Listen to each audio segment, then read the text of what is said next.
ओम श्री गुरुभ्यो नमः। मुदाकराक्तमोदकं सदा विमुक्तिसाधकं कलादरावतंशकं विलासिलोकरक्षकम् अनायकैकनायकं विनाशिदेवदैत्यकं नताशुभाशुनाशकं नमामि तं विनायकं न तेतरातिभीकरं नवोविताक्वभास्वरं नमस्तुरारिनिर्जरम् नतातिकावधुर्धरं सुरेश्वरं निधीश्वरं गजेश्वरं गणेश्वरं महेश्वरं तमाश्रये परात्परं निरन्तरं समस्तलोकशङ्करं निरस्तदैत्यकुञ्जरं दरेदरोदरं वरं वरे भवक्रमशरं कृपाकरं क्षमाकरं मुदाकरं यशस्करं मनस्करं नमस्कृतं नमस्तकरोमि भास्वरम्। अकिञ्चनार्तिमार्जरं चिन्तनोक्तिभाजनं पुरारिपूर्वनन्दनं सुरारिगर्वचर्वणं प्रपञ्चनाशिभीषणं धनञ्जयादिभूषणं कपोलधानवारणं भजे पुराणवारणं नितान्तकान्तदन्तकान्तिमन्तकान्तिकात्मजम् अचिन्त्यरूपमन्त्रहीन मन्तराय कृन्तनं हृदन्तरे निरन्तरं वसन्तमेव योगिनां तमेकदमेव तं विचिन्तयामि सन्ततम् महागणेश पञ्चरत्नमादरेण योन्वहन् प्रजल्पति प्रभातके हृदि स्मरन् गणेश्वरम् अरोगताम दोषताम रशभूमिमभ्युपैति सोचिरात् इति श्री गणेश पंचरत्न संपूर्णम्। ओम श्री गुरुभ्यो नमः। Thank you. Now let's go to Guru Vandanam and Medha Suktam. सदाशिवसमारम्भां शङ्कराचार्यमध्यमाम् अस्मदाचार्यपर्यन्तां वन्दे गुरुपरम्पराम्। ॐ यश्छन्दसां वृषभो विश्वरूपः छन्दोभ्योऽध्यमृतात् सम्बभूव समेन्द्रो मेधया स्पृणोतु अमृतस्य देवधारणो भूयासं शरीरं मे विचर्षणं जिह्वा मे मधुमत्तमा कर्णाभ्यां भूरि विश्रुवम् ब्रह्मणः कोशोऽसि मेधया पिहितः श्रुतं मे गोपाय। ॐ शान्ति शान्ति शान्तिः।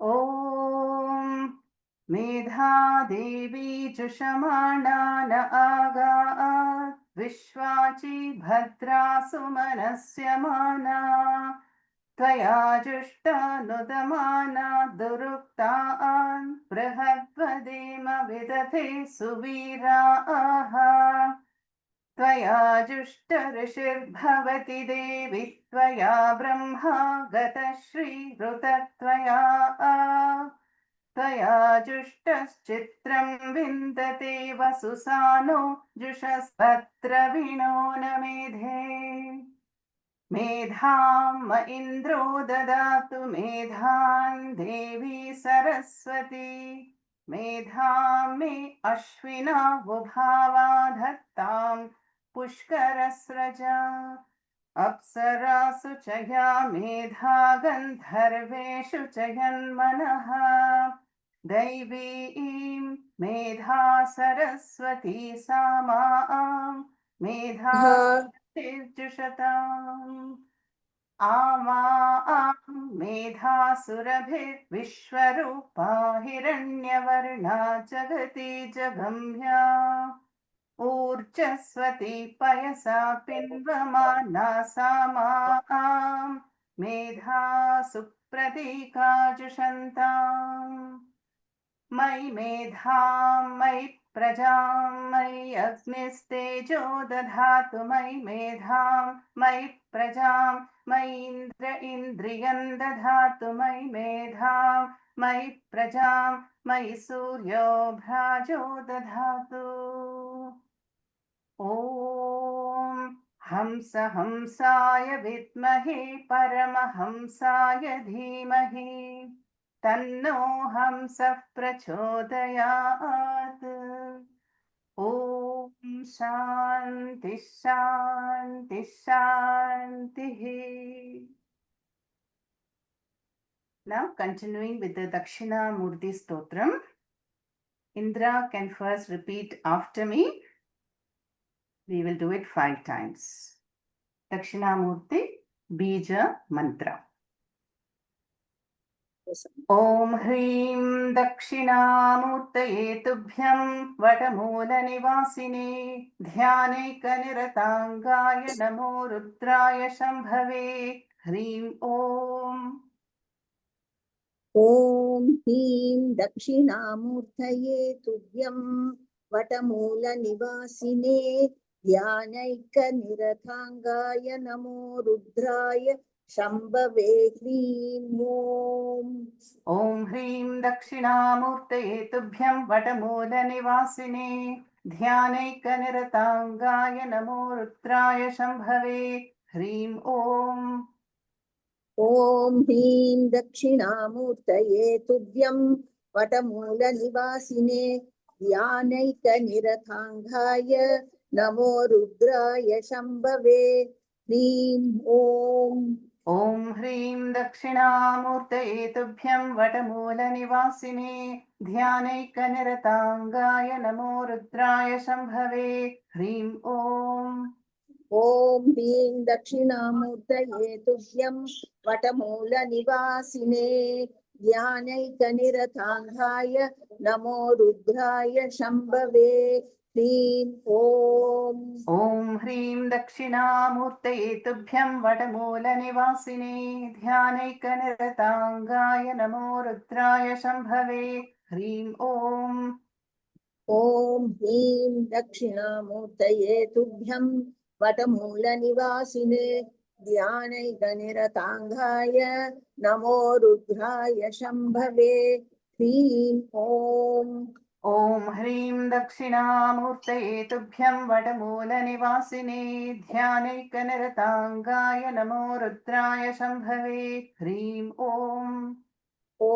ह्रीं दक्षिणामूर्तये तुभ्यं वटमूलनिवासिने ध्यानैकनिरताङ्गाय नमो रुद्राय शम्भवे ह्रीं ॐ Thank you.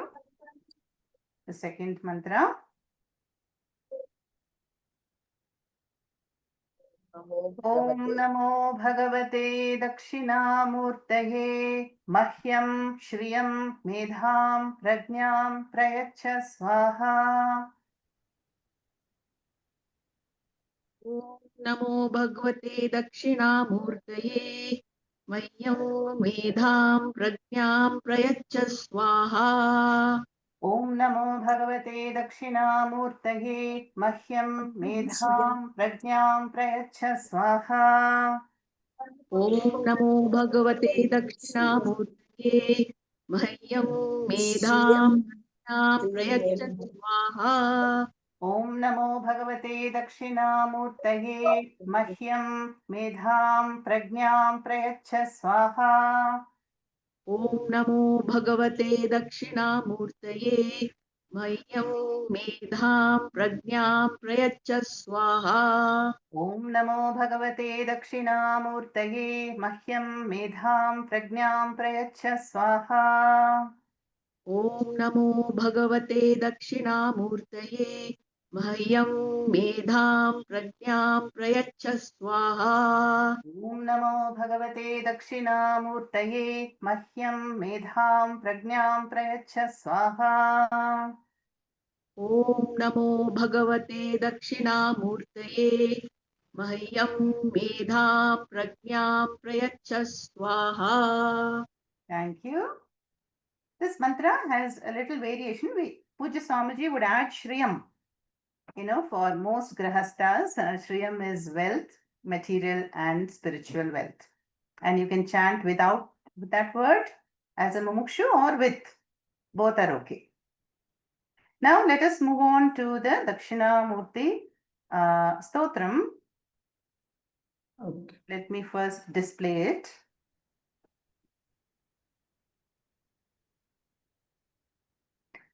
So here we have the Dhyana Shlokas and then the eight verses plus 2 Phalashruti. Okay, so if Shubha is ready, you can begin. Om Shri Gurubhyo Namaha.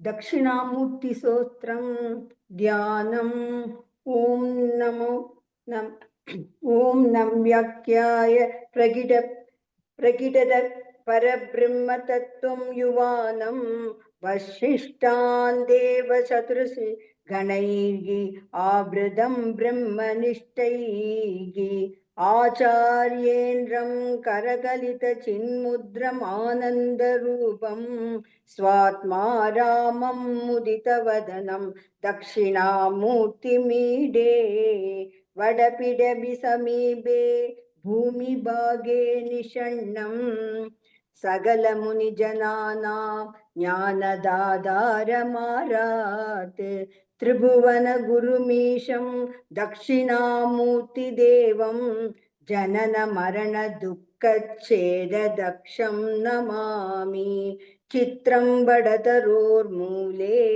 Vriddha Sishya Gurur Yuva Gurostu Maunam Vyakhyanam Shishyastu Chinna Samshaya Nidaye Sarva Vidyanam Vishaje Bhavaroginam Gurave Sarva Loganam Dakshinamurtaye Namaha Om Namah Pranavartaya Suddha-jnanaika-murtaye Nirmalaya Prashantaya Dakshinamurtaye Namaha Ishvaro Gururatmeti Murti Bheda Vibhagine Vyomavat Vyapta Dehaya Dakshinamurtaye Namaha.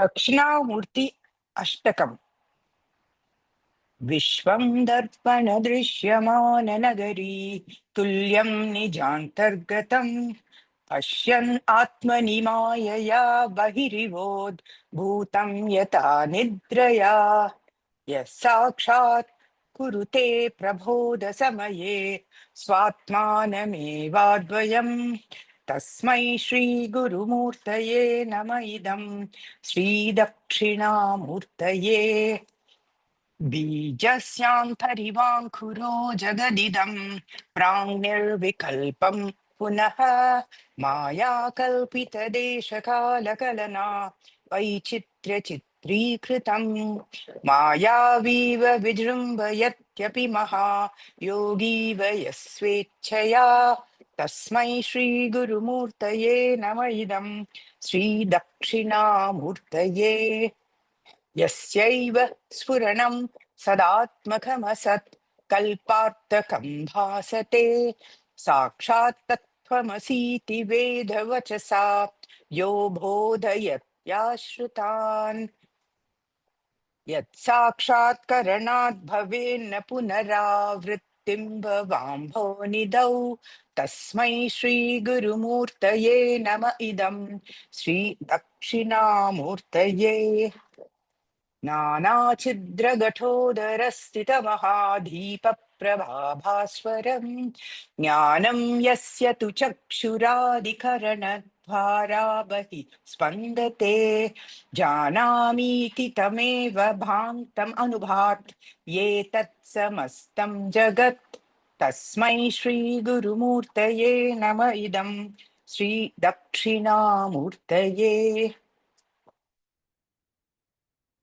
देहं प्राणमपीन्द्रियाण्यपि चलां बुद्धिं च शून्यं विदुः श्रीबालान्धजडोपमास्त्वहमिति भ्रान्ता वृषं वादिनः मायाशक्ति विलासकल्पितमहा व्यामोहसंहारिणे तस्मै श्रीगुरुमूर्तये नम इदं श्रीदक्षिणामूर्तये।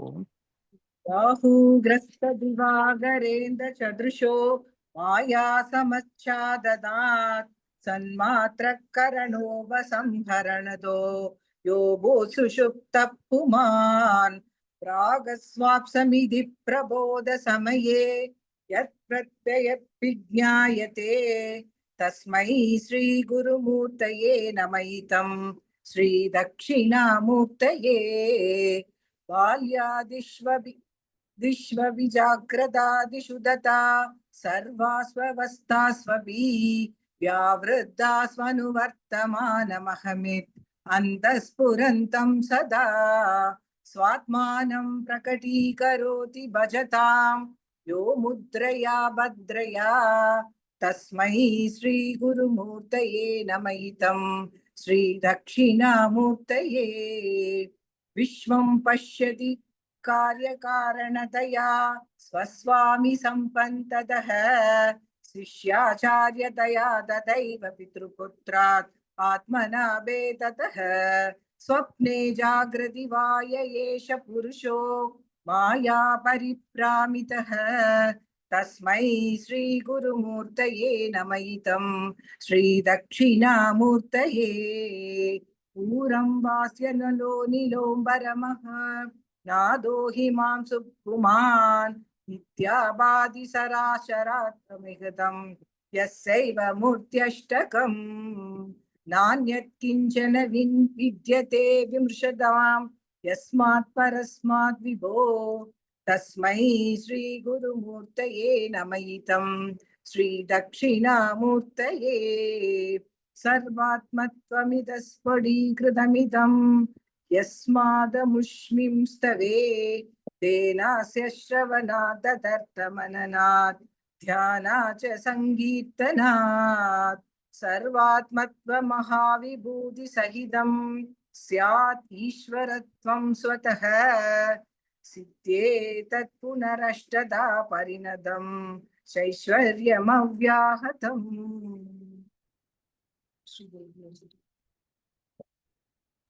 Thank you.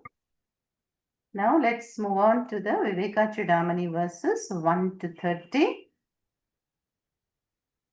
Start, ma? Yes, please.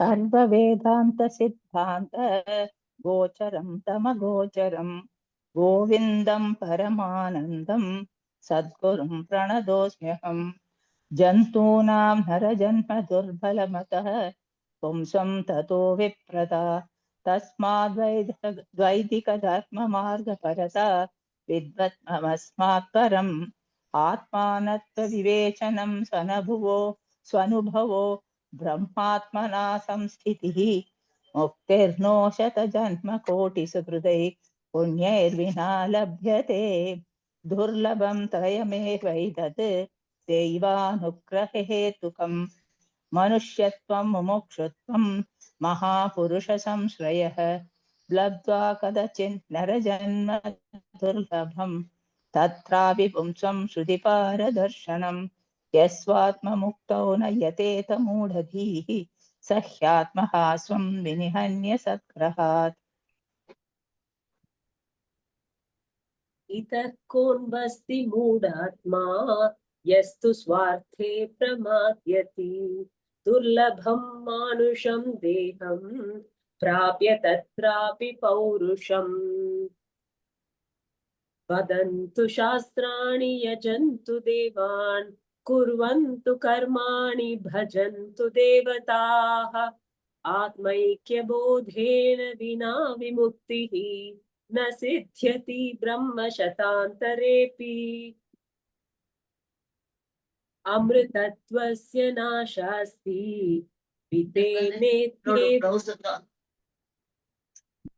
वितेनेत्येव हि श्रुतिः ब्रवीति कर्मणो मुक्तेः अहेतुत्वं स्फुटं यतः अतो विमुक्त्यै प्रयतेत् विद्वान् सन्न्यस्तबाह्यार्थ सुखस्पृहः सन् सन्तं महान्तं समुपेत्य देशिकम् तेनोपदिष्टार्थ समाहितात्मा उद्धरेदात्मनात्मानं मध्यं संसारवारिधौ योगारूढत्यमासाद्य सम्यक् दर्शननिष्ठया सन्न्यस्य सर्वकर्माणि भवबन्धविमुक्तये यत्यतां पण्डितैः धीरैः आत्माभ्यास उपस्थितैः चित्तस्य शुद्धये कर्म न तु वस्तुपलब्धये वस्तुसिद्धिविचारेण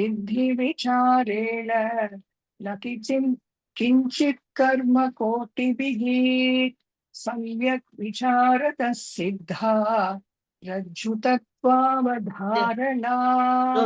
भ्रान्तोदितमहासर्प भयदुःखविनाशिनी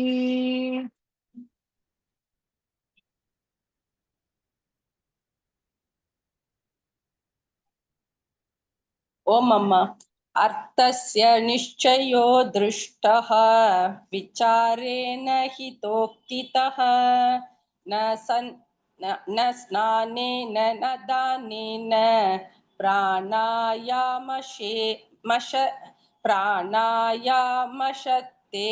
वाम् अधिकारिणमाशास्ते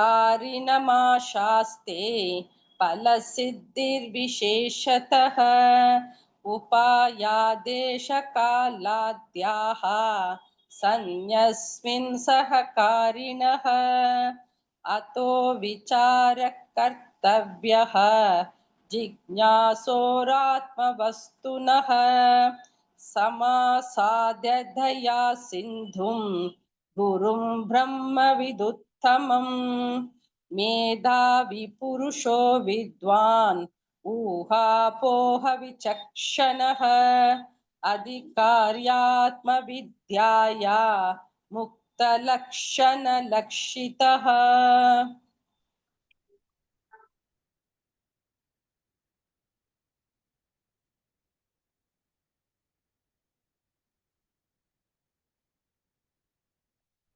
Lakshmi Garu, it's your turn.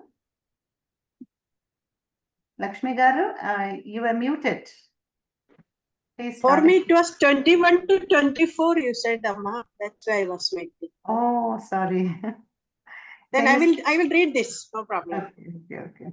विवेकिनो विरक्तस्य क्षमादिगुणशालिनः मुमुक्षोरेव हि ब्रह्म जिज्ञासा योग्यतामता साधनान्यत्र चत्वारि कथितानि मनीषिभिः येषु सत्स्वेव सन्निष्ठा यद्भावेन सिद्ध्यति आदौ नित्यानित्यवस्तु विवेकः परिगण्यते इहामुत्र फलो भोग विरागस्तदनन्तरं क्षमादिषट् सम्पत्तिः मुमुक्षुत्वमिति स्फुटम् ब्रह्म सत्यं जगन्मिथ्येत् एवं रूपो विनिश्चयः सोऽयं नित्यानित्यवस्तु विवेकः समुदाह्यतः तद्वैराग्यं जिहासाय दर्शनश्रवणादिभिः देहादिब्रह्मपर्यन्ते यन्नित्ये भोगवस्तुनि विरज्य विरज्य विषव्राता दोषदृष्ट्या मुहुर्मुहुः स्वलक्षये नियतावस्था मनः शम उच्यते विषयेभ्यः परावर्त्य स्थापनं स्वसगोलके उभयेषामिन्द्रियाणां सद्धमः परिकीर्तितः बाह्यानालम्बनं वृत्ते शोपरति रुत्तमा सहनं सर्वदुःखानां प्रतीकारपूर्वकं चिन्ताविलापरहितं सा तितिक्षा निगह्यते शास्त्रस्य गुरुवाक्यस्य सत्यबुद्ध्यवधारणं सा श्रद्धा कथिता सद्भिः यया वस्तुफलं भयेत् सर्वदा स्थापनं बुद्धे शुद्धे ब्रह्मणि सर्वदा तत्समाधानमित्युक्तं न तु चित्तस्य लालनम् अहङ्कारादिदेहान्तान् बन्धानज्ञानकल्पितान् स्वस्वरूपावबोधेन मोक्तुमिच्छा मुमुक्षुता.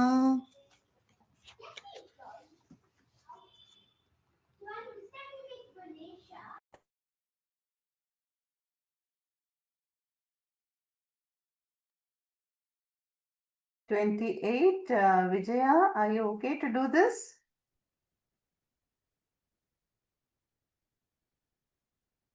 Unmute.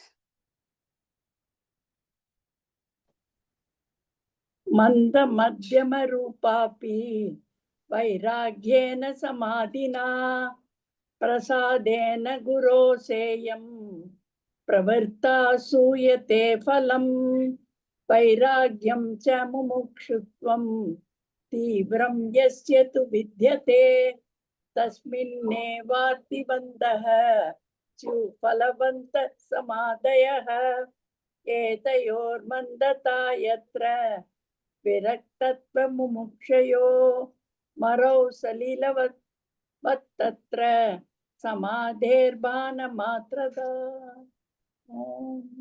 Thank you.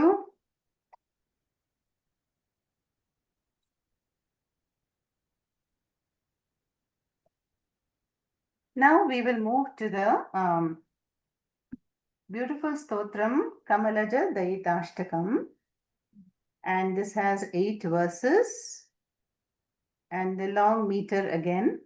So Lakshmi Mami, Uma and Niharika can repeat after me. I think you're okay to do the whole para. No, we need not do line by line. Okay? Yes, ma'am. All right. So I think the first 2, Lakshmi Mami will repeat after me. So let me display.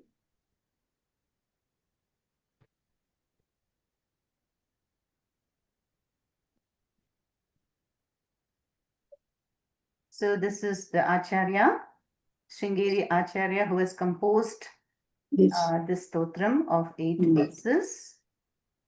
And this is supposed to be chanted every day by a mumukshu, says Swami Paramarthanandaji.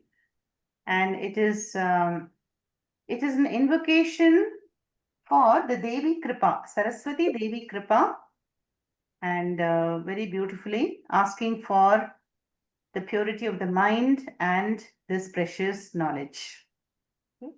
Kamalaja Daita means Devi Saraswati. Ashtakam is a group of 8 verses.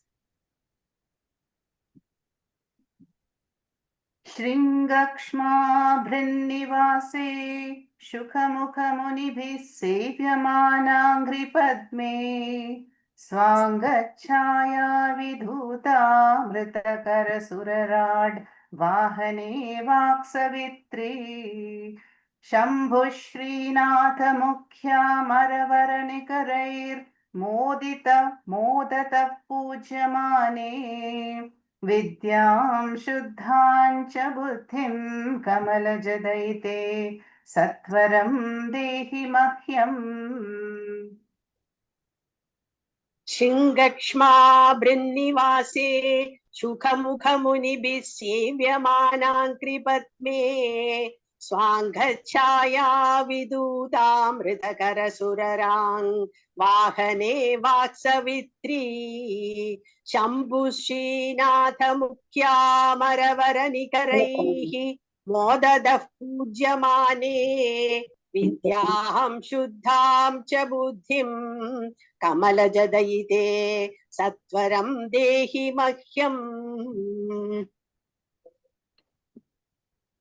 कल्यादौ पार्वतीशः प्रवरसुरगण प्रार्थितश्रौतवर्त्मा प्राबल्यं नेतु कामो यतिवरवपुषा गत्ययां शृङ्गशैले संस्थाप्यार्चां प्रचक्रे बहुविधनुतिभिः सात्वमिन् वर्धचूडा विद्यां शुद्धां च बुद्धिं कमलजदयिते सत्वरं देहि मह्यम्।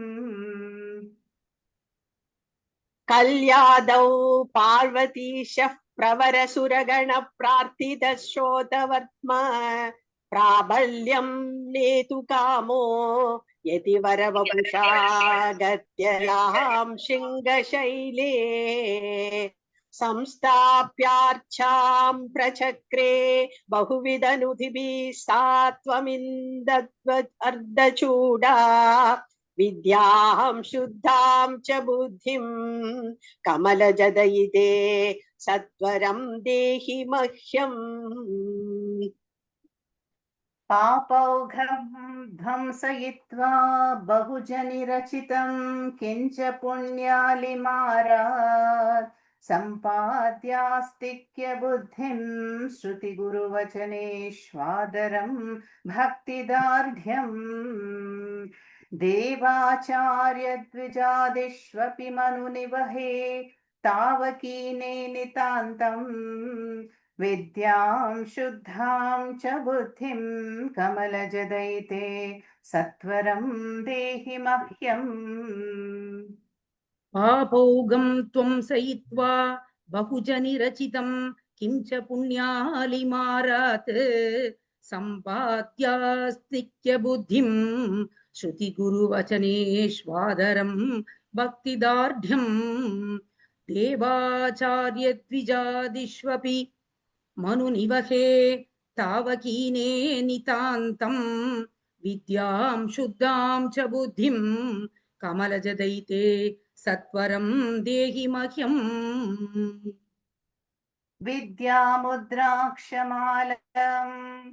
माल अमृतघटविलसत् पाणिपाथोज्जजाले विद्यादानप्रवीणे जडबधिरमुखेभ्योऽपि शीघ्रं न तेभ्यः कामादीनान्तरान् मत्सहचरि पुवरान् देवि निर्मूल्य वेगात् विद्यां शुद्धां च बुद्धिं कमलजदयिते सत्वरं देहि मह्यम्। विद्यामुद्राक्षमालामृत कडविलसत् पाणिपातो जजाले विद्यादानप्रवीणे जडबधिरमुखेभ्योऽपि शीघ्रं न तेभ्यः कामादीनान्तरान् मत्सगज रिपुवरान् देवि निर्मूल्य वेगात् विद्यां शुद्धां च बुद्धिं कमलजदयिते सत्वरं देहि मह्यम्। कर्मस्वात् मोचितेषु स्थिरतरधिषणां देहदार्ढ्यं तदर्थं दीर्घं चायुर्यशश्च त्रिभुवनविदितं पापमार्गाद्विरक्तिम् सत्संगं सत्कथाया श्रवणमपि सदा देवि दत्त्वा कृपाब्धे विद्यां शुद्धां च बुद्धिं कमलजदयिते सत्वरं देहि मह्यम्। कर्मस्वात् मोचितेषु स्थिरतरधिषण्णं देहदार्ढ्यं तदर्थं दीर्घं चायुर्यशश्च त्रिभुवनविदितं पापमार्गाद् विरक्तिं सत्सङ्गं सत्कथाया श्रवणमपि सदा देवि दत्त्वा कृपाब्धे विद्यां शुद्धां च बुद्धिं कमलजदयिते सत्वरं देहि मह्यम् मातस्वत्पादपद्मं न विविधकुसुमैः पूजितं जातु भक्त्या गातुं नैवाहमीशे जडमतिरलसस्त्वद्गुणान् दिव्यपद्यैः मूके सेवाविहीनेऽप्यनुपमकरुणाम् अर्भकीं बेव कृत्वा विद्यां शुद्धां च बुद्धिं कमलजदयिते सत्वरं देहि मह्यम् मातस्त्वात् पादपद्मं नवविधा कुसुमै पूजितं जातु भक्त्या गातुं नैवाहमीशे जडमतिरलसस्वात् गुणान् दिव्यपद्यैः मूके सेवाविहीने अनुपम करुणाम् अर्भकें भेव कृत्वा विद्यां शुद्धां च बुद्धिं कमलजदयिते सत्वरं देहि मह्यम् वैराग्यं मोक्षवाञ्छामपि लघुकलय श्रीशिवा सेव्यमाने विद्यातीर्थादियोगि प्रवरकर सरोजात सम्पूजिताङ्ग्रे one second, sorry. शान्त्याद्या सम्पदो मे वितर शुभकरी नित्य तद्भिन्न बोधम् वैराग्यं मोक्षवाञ्छामपि लघुकलय श्रीशिवा सेव्यमाने विद्यातीर्थादियोगि प्रवरकर सरोजात सम्पूजिताङ्ग्रे विद्यां शुद्धां च बुद्धिं कमलजदयिते सत्वरं देहि मह्यम् शान्त्याद्या सम्पदो मे वितर शुभकरीर्नित्य तद्भिन्न बोधम् वैराग्यं मोक्षवाञ्छामपि लघुकलय श्रीशिवा सेव्यमाने विद्यातीर्थादियोगि प्रवरकर सरोजात सम्पूजिताग्रे विद्यां शुद्धां च बुद्धिं कमलजदयिते सत्वरं देहि मह्यम् सच्चिद् रूपात्मनो मे श्रुतिमनननिधिध्यासनान्याशु मातः सम्पाद्य स्वान्तमेतद् रुचियुतमनिशं निर्विकल्पे समाधौ तुङ्गातीराङ्कराजत् वरगृहविलसच्चक्रराजासनस्थे विद्यां शुद्धां च बुद्धिं कमलजदयिते सत्वरं देहि मह्यम् सच्चित् रूपात्मनो मे श्रुतिमनननिधिध्यासनान्याशु मातः सम्पाद्य स्वान्तमेतद् रुचियुतमनिशं निर्विकल्पे समाधौ तुङ्गातीराङ्कराजद् वरगृहविलसत् चक्रराजासनस्थे विद्यां शुद्धां च बुद्धिं कमलजदयिते सत्वरं देहि मह्यम् विद्यां शुद्धां च बुद्धिं कमलजदयिते सत्वरं देहि मह्यम् Very good. Thank you. Now, since we have some time, I would like to repeat the Viveka Chudamani verses again. You know, I think some of the chanters today were not able to break the sandhis properly, and so let us revise them again.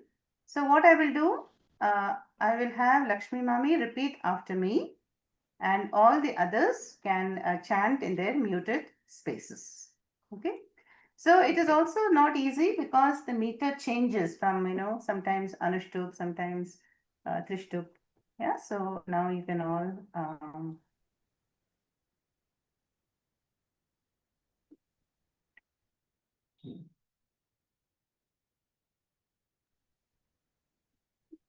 So we will begin. सर्ववेदान्त सिद्धान्त गोचरं तमगोचरं गोविन्दं परमानन्दं सद्गुरुं प्रणतोऽस्म्यहम् सर्ववेदान्त सिद्धान्त गोचरं तमगोचरं गोविन्दं परमानन्दं सद्गुरुं प्रणतोऽस्म्यहम् जन्तूनां नरजन्म दुर्लभमतः पुंस्त्वं ततो विप्रता तस्माद् वैदिकधर्ममार्गपरता विद्वत्त्वमस्मात् परम् आत्मानात्मविवेचनं स्वनुभवो ब्रह्मात्मना संस्थितिः मुक्तिर्नो शतजन्मकोटिसुकृतैः पुण्यैर्विना लभ्यते जन्तूनां नरजन्म दुर्लभमतः पुंस्त्वं ततो विप्रता तस्माद् वैदिकधर्ममार्गपरता विद्वत्त्वमस्मात् परम् आत्मानात्मविवेचनं स्वनुभवो ब्रह्मात्मना संस्थितिः मुक्तिर्नो शतजन्मकोटिसुकृतैः पुण्यैर्विना लभ्यते दुर्लभं त्रयमेवैतत् देवानुग्ररहेतुकं मनुष्यत्वं मुमुक्षुत्वं महापुरुषसंश्रयः दुर्लभं त्रयमेवैतद् देवानुग्ररहेतुकं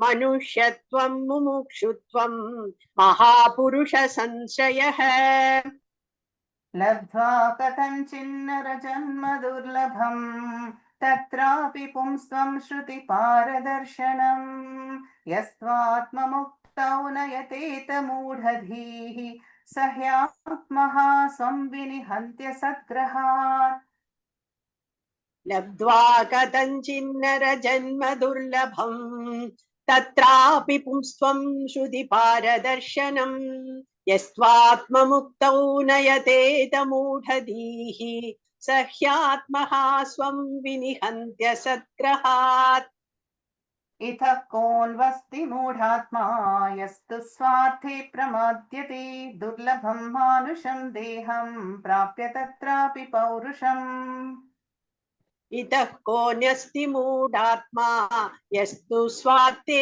प्रमाद्यति दुर्लभं मानुषं देहं प्राप्य तत्रापि पौरुषम् वदन्तु शास्त्राणि यजन्तु देवान् कुर्वन्तु कर्माणि भजन्तु देवताः आत्मैक्यबोधेन विनापि मुक्तिः न सिद्ध्यति ब्रह्मशतान्तरेऽपि वदन्तु शास्त्राणि यजन्तु देवान् कुर्वन्तु कर्माणि भजन्तु देवताः आत्मैक्यबोधेन विनापि मुक्तिः न सिद्ध्यति ब्रह्मशतान्तरेऽपि अमृतत्वस्य नाशास्ति वित्तेनेत्येव हि श्रुतिः ब्रवीति कर्मणो मुक्तेः अहेतुत्वं स्फुटं यतः अमृतत्वस्य नाशास्ति वित्तेनेत्येव हि श्रुतिः ब्रवीति कर्मणो मुक्तेः अहेतुत्वं स्फुटं यतः अतो विमुक्त्यै प्रयतेत विद्वान् संयस्तबाह्यार्थसुखस्पृहः सन् सन्तं महान्तं समुपेत्य देशिकं तेनोपदिष्टार्थसमाहितात्मा अतो विमुक्त्यै प्रयतेत विद्वान् सन्न्यस्तबाह्यार्थसुखस्पृहः सन् सन्तं महान्तं समुपेत्य देशिकम् तेनोपदिष्टार्थसमाहितात्मा उद्धरेदात्मनात्मानं मग्नं संसारवारिधौ योगारूढत्वमासाद्य सम्यक् दर्शननिष्ठया उद्धरेदात्मनात्मानं मग्नं संसारवारिधौ योगारूढत्वमासाद्य सम्यक् दर्शननिष्ठया सन्न्यस्य सर्वकर्माणि भवबन्धविमुक्तये यत्यतां पण्डितैः धीरैः आत्माभ्यास उपस्थितैः सन्न्यस्य सर्वकर्माणि भवबन्धविमुक्तये यत्यतां पण्डितैर्धीरैः आत्माभ्यास उपस्थितैः चित्तस्य शुद्धये कर्म न तु वस्तूपलब्धये वस्तुसिद्धिर्विचारेण न किञ्चित् कर्म कोटिभिः चित्तस्य शुद्धये कर्म न तु वस्तूपलब्धये वस्तुसिद्धिर्विचारेण न किञ्चित् कर्म कोटिभिः सम्यक् विचारतः सिद्धा रज्जुतत्त्वावधारणा भ्रान्तोदितमहासर्पभयदुःखविनाशिनी सम्यक् विचारतः सिद्धा रज्जुतत्त्वावधारणा भ्रान्तोदितमहासर्पभयदुःखविनाशिनी अर्थस्य निश्चयो दृष्टः विचारेण हितोक्तितः न स्नानेन न दानेन प्राणायामशतेन वा अर्थस्य निश्चयो दृष्टः विचारेण हितोक्तितः न स्नानेन न दानेन प्राणायामशतेन वा अधिकारिणमाशास्ते फलसिद्धिर्विशेषतः उपायादेशकालाद्याः सन्त्यस्मिन् सहकारिणः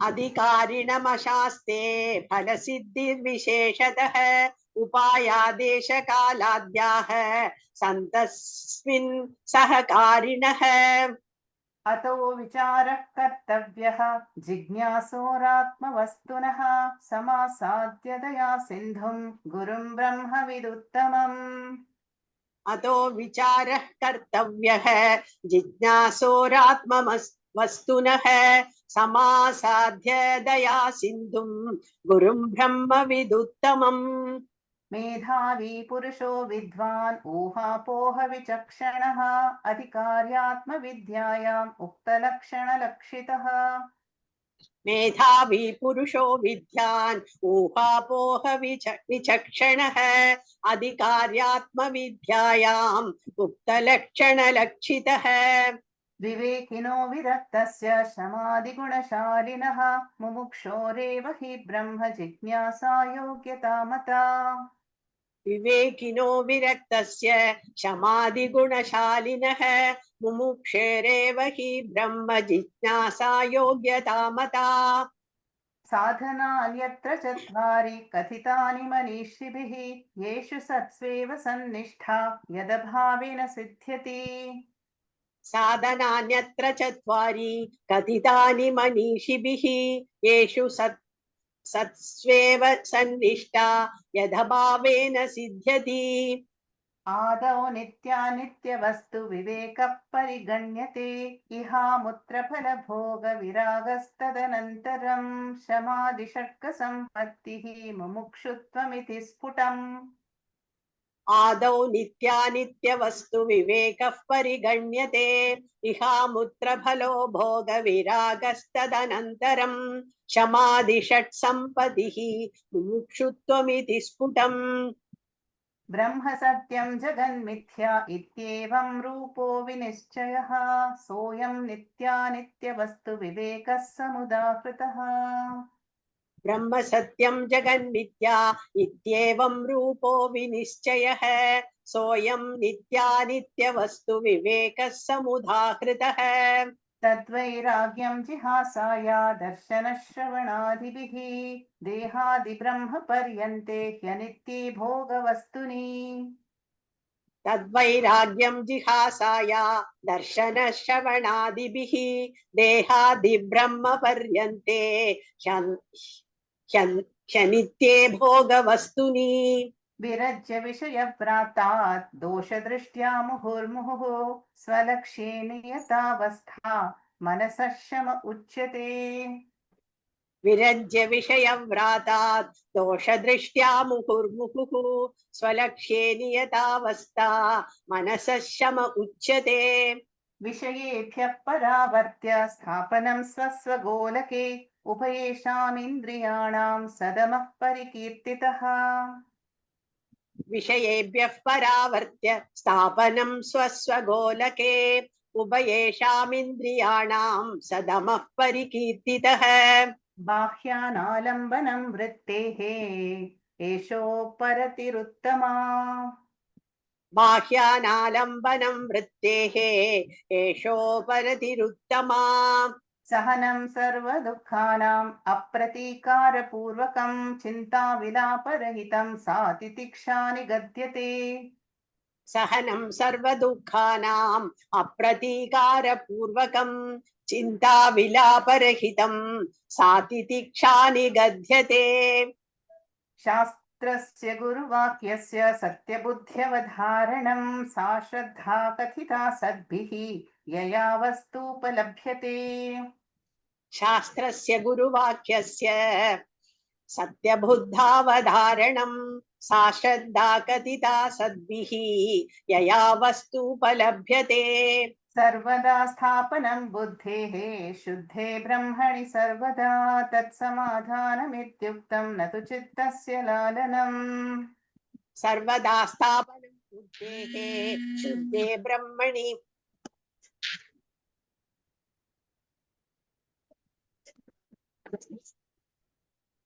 सर्वदा स्थापनं बुद्धेः शुद्धे ब्रह्मणि सर्वदा तत्समाधानमित्युक्तं न तु चित्तस्य लालनम् अहङ्कारादिदेहान्तान् बन्धानज्ञानकल्पितान् स्वस्वरूपावबोधेन मोक्तुमिच्छामुमुक्षुता अहङ्कारादिदेहान्तान् बन्धानज्ञानकल्पितान् स्वस्वरूपावबोधेन मुक्तुमिच्छामुमुक्षुता मन्दमध्यमरूपापि वैराग्येण समाधिना प्रसादेन गुरोः सेयं प्रवृद्धा सूयते फलम् मन्दमध्यमरूपापि वैराग्येण समाधिना प्रसादेन गुरोः सेयं प्रवृद्धा सूयते फलम् वैराग्यं च मुमुक्षुत्वं तीव्रं यस्य तु विद्यते तस्मिन्नेवार्थवन्तः स्युः